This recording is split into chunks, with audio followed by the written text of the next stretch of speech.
85 million years ago, dinosaurs dominate the landscape. What land there is, for most of the planet is covered by water.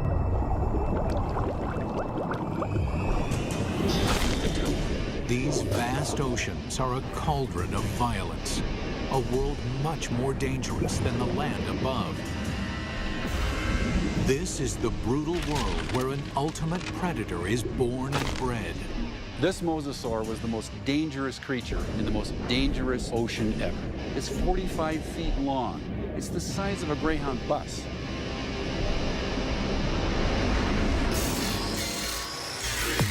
Now a monster is resurrected inside a laboratory, and its killing secrets revealed. This is a mosasaur, and this is a megabeast.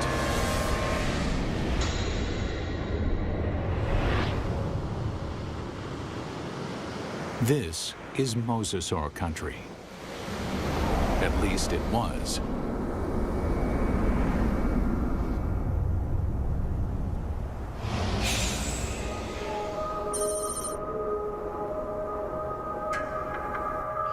Where I'm standing would have been the bottom of the Western Interior Sea about 85 million years ago. Mike Everhart is one of the world's leading experts on mosasaurs. The horizon would have been ocean for as far as you could see. The seaway stretched for hundreds of miles from where we're standing. At this time, the climate is warmer, so there are no polar ice caps. Sea levels rise until well over 80% of the planet is covered with ocean.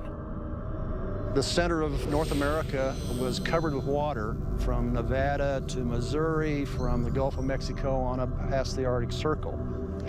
The floor of this ocean, known today as the Kansas Chalk, was created by billions and billions of nanofossils, the shells of tiny plankton that drifted down and were deposited on the seabed. What we're looking at here is literally hundreds of thousands of years of deposition on the sea bottom of the Western Interior Sea. What we see back here is roughly an inch per 700 years to build up that much chalk. So there's untold billions of these animals there. And entombed in this chalk are giant fossils of mosasaur. In the late 1830s, the bones of the beast are first uncovered in North America. This is where the mystery of the mosasaur begins, because nobody can say just what this creature is. It is a question that first arises when a massive skull is found near the Meuse River in Holland. The first guy who looked at it thought it was part of a fossil whale. It was also thought to be the jaws of a crocodile, a giant lizard, and one person even suggested it was a dragon slain by a medieval knight. A French paleontologist described it as a mosasaur, meaning Meuse River reptile. Eventually, the American bones are matched up with the earlier fossil find in Europe and correctly identified as a mosasaur. Over the next 80 years, as scientists begin the serious hunt for dinosaur fossils, a pattern emerges. In every corner of the globe, they find mosasaur bones. This points to one conclusion. No other predator has ever dominated the planet like the mosasaur. This guy weighed 8 tons. It could easily swallow a full-grown human male whole, just like a tater tot. Scientists investigating mosasaurs realized that nothing on Earth could have stopped them. It took a cosmic catastrophe to end their reign.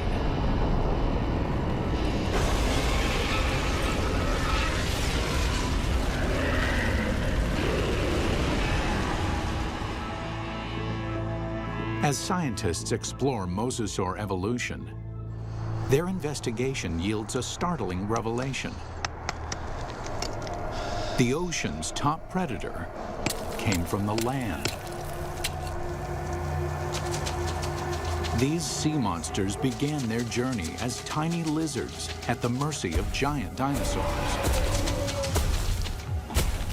How they became colossal mosasaurs remains a mystery. Until 1989, when a fossil hunter named Van Turner finds a very unusual skeleton. Turner takes the fossil to Mike Polson, a paleontologist at Southern Methodist University. When Van came across the first pieces of Dallosaurus, he immediately recognized it as some sort of mosasaur. Named Dallosaurus after its discovery in Dallas, Texas, the bones were pieced together. Then, scientists connect the dots. Dallosaurus is an interim form, a missing link between mosasaurs and the tiny terrestrial lizards that are their ancestors. The lizards, dubbed Aegialosaurs, face a constant threat from the larger, fiercer dinosaurs. They flee to the ocean. 3 million years later, they evolve into Dallosaurus. Their toes evolve into webbed feet, so they can no longer function on land. In the span of 6 million years, they grow from a small 3-foot lizard into the giant 50-foot mosasaur. The mosasaur's development demonstrates that even in evolution, timing is everything. Warm temperatures and shallow seas create an abundant food chain in the ocean. This is a perfect environment for animals to take to the water. But these life-giving seas can quickly turn deadly, even for mosasaurs. The competition is everywhere. Everything in the oceans then would have looked very strange to us today. All the fish seemed to have been armed with mouthfuls of teeth. It seemed like everything in that ocean was a predator and just built for killing things. Like Zephactinus, a bony fish that is armed with a mouth full of long, needle-like teeth. The plesiosaurs are marine reptiles and top predators for over 100 million years. They come in 2 lethal varieties. One deals death through speed and agility. The other is a behemoth, so mammoth, nothing dares challenge it. And of course, there are the sharks. These predators were around 100 million years before dinosaurs had ever roamed the earth. This is a tooth from a large shark that lived during this time, during the age of mosasaurs swam in this ocean. It's from a shark called Cretoxorana mantelli, the Ginsu shark. And I called it that specifically because it's sliced and diced. The Ginsu is a giant shark. Reaching a length of 25 feet, it dwarfs any modern great white. This shark was literally able to bite through bone. We know that because we find pieces of mosasaur that have literally been severed from the bodies, swallowed, partially digested, and then regurgitated again. To survive, mosasaur had to change its land-based behavior, tearing out a place for itself at the very top of the food chain. But what allowed this creature to evolve into such a relentless killer? It's all in the bite. You'd probably be in shock after a bite like this.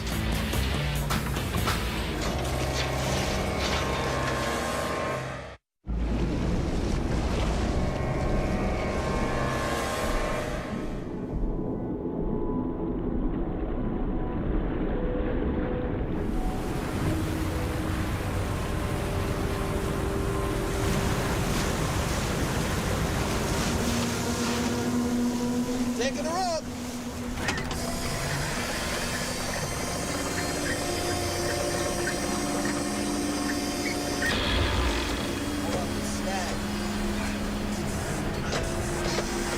Give it more power!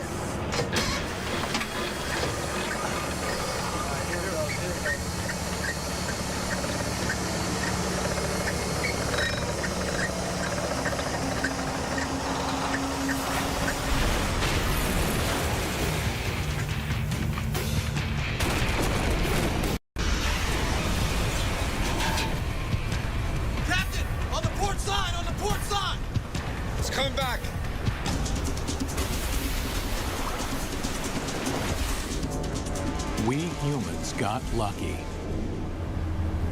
We managed to miss out on the mosasaur.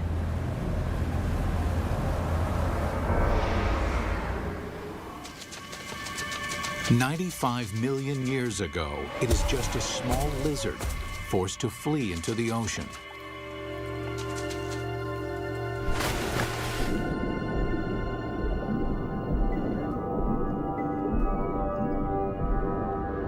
Within 6 million years, it grows into one of the most successful predators of all time. But what made the mosasaur such a monster killer? Millions of years of evolution created a perfect formula for the perfect killer. This is how you make an apex predator. First and foremost, breathing. Like whales, mosasaurs can spend long hours submerged in the sea, but they still have to come up for air. And then there's food. Fish are nutritious, but they're fast and slippery. To catch them, mosasaurs must develop the skills of an efficient hunter. Another part of the formula, hearing. In the water, sound location becomes a prime method for hunting. Mosasaurs modify their terrestrial ear into a super amplification system that makes sounds 38 times louder. In his studies of the mosasaur, paleontologist Dr. James Lamb has been able to reconstruct the creature's hearing mechanism. This little piece fits in this pit and moves back and forth. And then this piece fits here, and a small movement in this first piece creates a large movement in this one. So it's a system that's finely tuned for conducting sound through water. Even though sound can lead them to the prey, it's difficult to detect a target if it's in murky water. Here, mosasaur would have the advantage by using the keen sense of smell inherited from its land-based ancestors. A mosasaur like this would have had a tongue that would have functioned exactly like a monitor lizard's tongue. The reason why the tongue is forked is so that the animal can smell in 2 different directions at the same time. This is smelling in stereo. One more addition to our killing formula: sonar. The last piece in the puzzle is this set of nerves that run down the side of the upper jaw and especially are concentrated here in the snout. And it's a system for detecting the pressure wave given off by the prey. Mosasaur uses this pressure wave sonar to hunt, much like modern killer whales use echolocation. All these adaptations mean mosasaur has a good chance of locating dinner, but they still have to catch it. And chasing down fast, elusive prey requires jet-like speed. So how does an 8-ton, 50-foot monster propel itself? This alligator has another piece of our formula: a massive tail. Along with crocodiles, gators have a long, flattened tail shape similar to mosasaurs.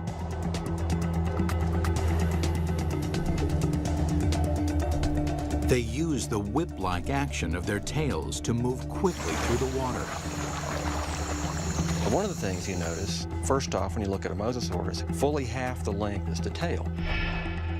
Mosasaurs retain their terrestrial lizard shape, except for the tail, which evolves from a round, snake-like shape into a wide, flat paddle. If you look at the vertebra on the tail, they have expanded bony struts top and bottom for the swimming organ that helps them swim. Using modern gators and crocs as a comparison, scientists estimate a mosasaur can reach a top speed of 30 miles an hour. Its whip-like tail is good for quick acceleration, but not sustained high-speed chases. Fish are built to swim fast and far. Mosasaurs won't win a marathon, so they have to strike quickly.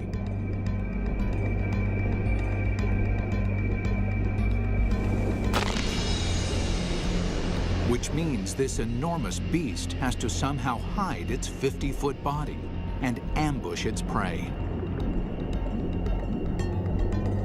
Imagine that this animal is sitting on the bottom, takes a deep breath, it just waits there for something to swim by, close enough that it can get that sustained burst of speed to go out and catch it. Speed and surprise are two critical elements. But mosasaurs also need agility. That's where the paddles come in. They propel themselves with the tail, they steer with the paddles. These paddles are short and strong, allowing this long lizard to corner on a dime. Like flaps on an airplane wing, the paddles create drag, which makes them turn. For mosasaurs to be successful underwater, there was one land-based trait they absolutely had to jettison: their sensitive inner ear. The inner ear controls a creature's sense of balance. For land-based predators, maintaining balance is critical. If they stumble, their prey escapes.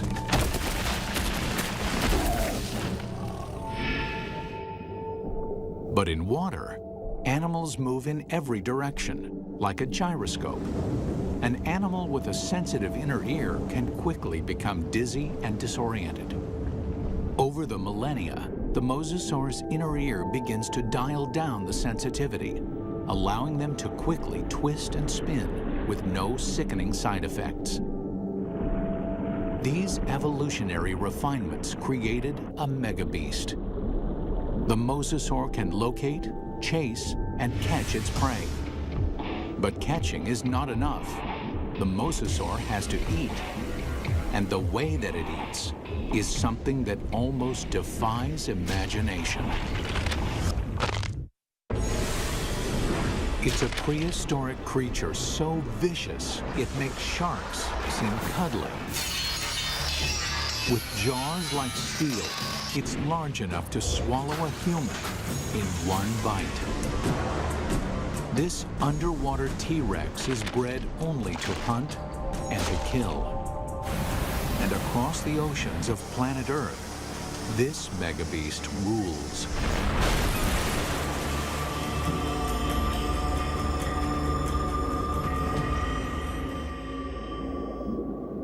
But 95 million years ago, mosasaurs had some serious competition from a familiar denizen of the deep, the shark.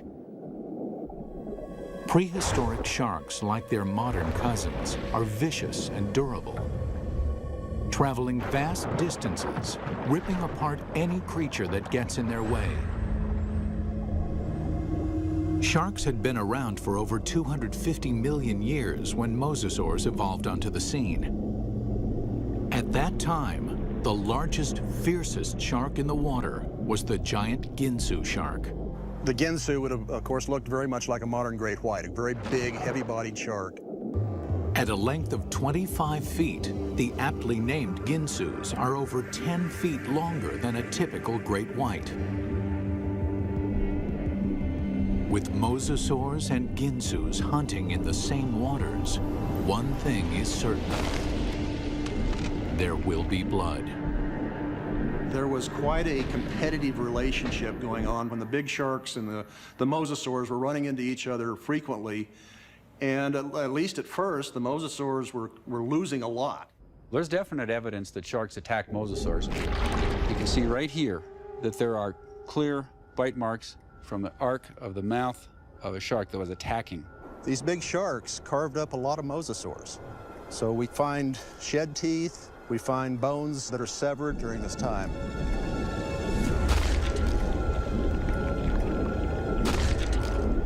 While an adult mosasaur can hold its own against a Ginsu, there are other mosasaurs. Mosasaur couldn't do any of that. So what they've done is to basically make a toothed conveyor belt to help sort of tractor the prey down its throat.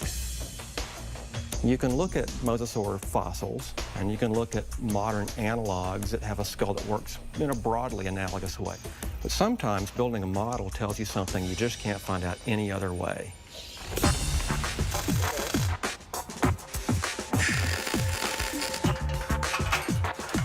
Dr. Lamb works with Real Effects in North Hollywood, California to build a life-size mosasaur skull, complete with a set of death-dealing jaws.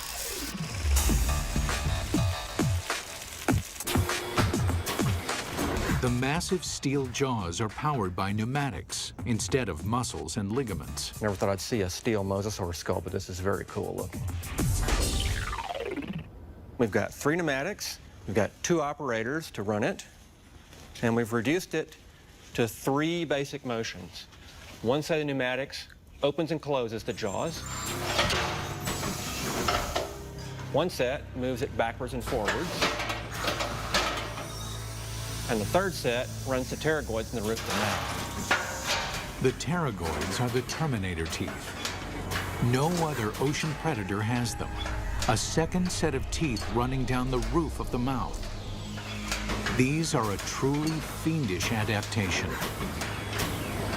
They actually work independently to move the prey backwards in the throat, and also to hold it still, to pin it down as it opens its mouth for the next bite. Now we see how these jaws worked in deadly concert. The bite, the ratcheting jaw, the Terminator teeth. Test 1. Find out what the mosasaur's first bite would do to any creature unlucky enough to get on the wrong end of these teeth. Mosasaurs had a really big bite. So we've got a piece of foam that would be about the same size as an 8 or 9 foot long shark, or maybe part of the neck of a long neck plesiosaur.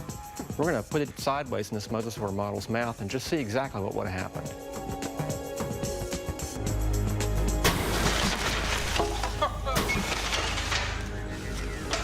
Well, that's going to leave a mark, isn't it? That's a broken neck. I'm pretty convinced that this thing would have probably killed something with the first bite. First time it bit down and ratcheted back like that, the thing's neck is broken. Test 2. Measure the capacity of its bite. Very simply, when our metal mosasaur chomps, how much ersatz meat goes into its mouth? We've got this piece of foam with 4-inch squares painted on it. We're going to feed it to this mosasaur and see how much with each bite this thing would have dragged its prey down its throat.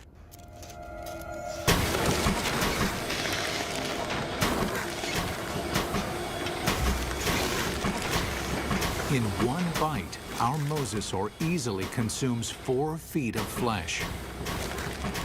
That means this mosasaur could eat a 20-foot animal in 5 bites. Or an adult human in a single gulp. It's not just the size of the bite. Inside the mouth, the teeth are virtual meat hooks. Dr. Lamb demonstrates with a hunk of ballistics gel, which is similar in consistency to human flesh. If you put a piece of meat in the mouth, it can't move out because the tips of the teeth grab it like a fish hook. So we're just going to see if we can put this up here on these teeth. You can't come out this way because you're caught on these teeth. The only way you can really go is further into the mouth, which is really not the direction you want to be going. And let's just see what happens here.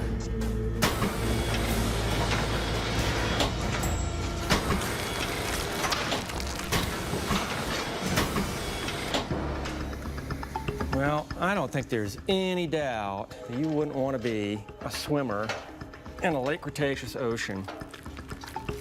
You can actually see tooth marks where it just cut right through about 10 pounds of flesh like it was just butter. That would be nasty.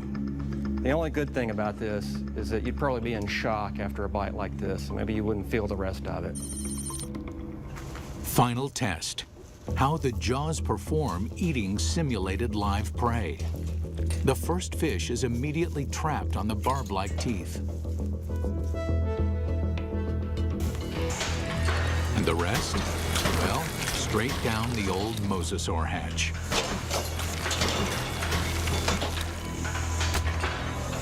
In 20 seconds, our captive mosasaur can eat 500 pounds of fish. Why? It doesn't bother to chew them.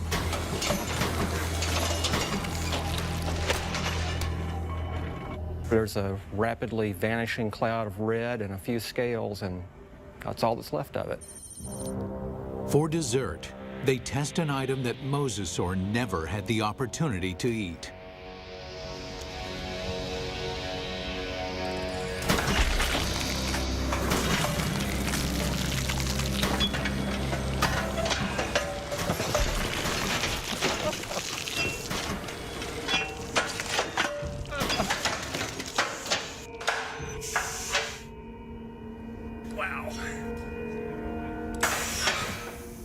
Well, I'm not sure what we learned by that, but that was quite satisfying.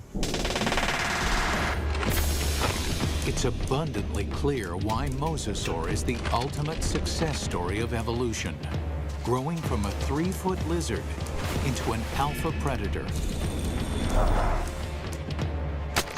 Although this megabeast drove all its enemies into extinction, fossil evidence suggests another enemy took their place.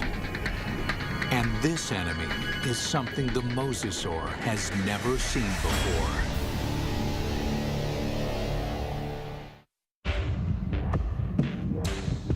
From its humble beginnings as a 3-foot lizard, the mosasaur evolved into the most dominant megabeast the world has ever seen.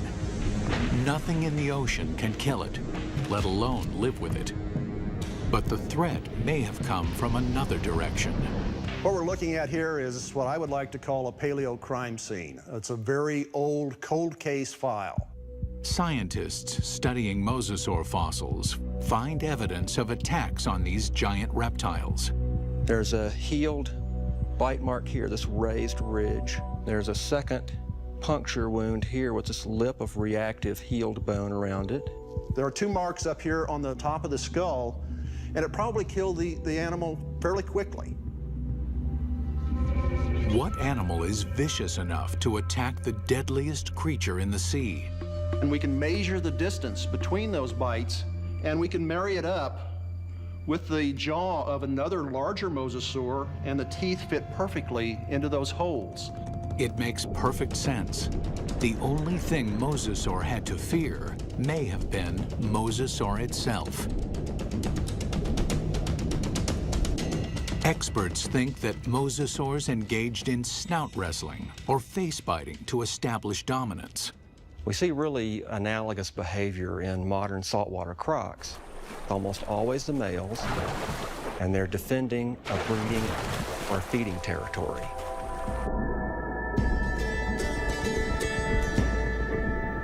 A mosasaur battle unfolds like a bizarre undersea ballet.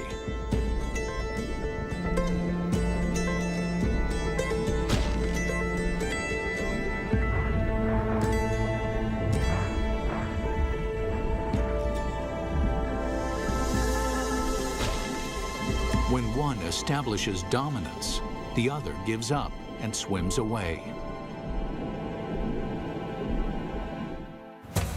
This type of competition is common animal behavior. But scientists uncover something shocking in this particular set of fossils. Evidence that suggests not simple predation, but something close to murder. We've got the fossil evidence that shows that mosasaurs killed other mosasaurs, and they didn't eat them. I mean, it wasn't for food. By looking at the damage on the skull, Everhart believes that this wrestling match turned deadly. The fossil evidence shows the dominant mosasaur clamps down on his opponent's skull. And as the skull of the mosasaur rolled to the side, these teeth pulled out and left these big drag marks across the bone, very deep wounds. Not only is the skull crushed, but evidence suggests the killer then broke the victim's neck. We found the neck laying off like this at a 45-degree angle to the skull, indicating that it's probably broken right up here next to the brain case. Not even great white sharks or saltwater crocs deliberately kill their own kind. They killed, kind of like humans, they killed for other reasons than for food.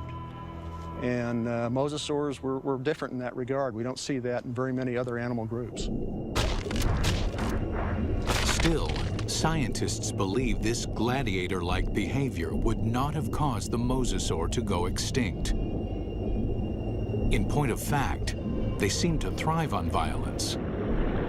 70 million years ago, with no other competition in sight, mosasaurs continued to evolve, becoming even more diverse. There's well over 50 species of mosasaurs. They began moving from the ocean into freshwater, seeking prey in swamps, estuaries, and rivers. Nothing on Earth could have stopped these megabeasts. Nothing on Earth, that is. It took a 6-mile-wide chunk of rock that slammed into the Earth 65 million years ago to end the reign of the mosasaur. We're talking about something that released as much energy as every nuclear weapon on the planet, times 1,000, set off all at once. The magnitude of this blast causes a shockwave of earthquakes and volcanoes. Mega tsunamis race across the oceans. A cloud of superheated dust and molten rain fills the atmosphere, blocking out almost all of the sunlight. This devastates the food chain.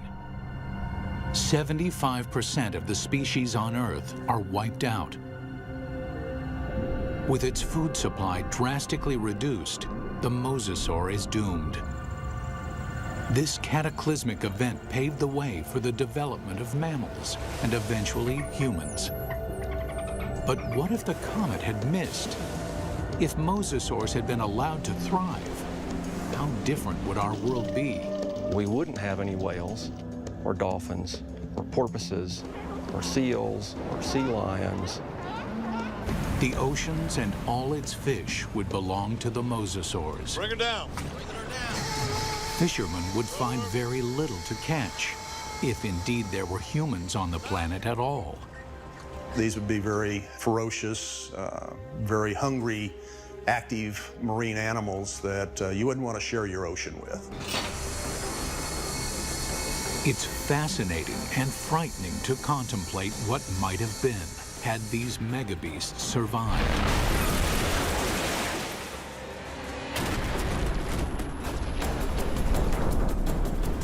The oceans of the world patrolled by these giant killing machines, 50 feet long, with jaws the size of T-Rex. Always hungry, always waiting, just offshore.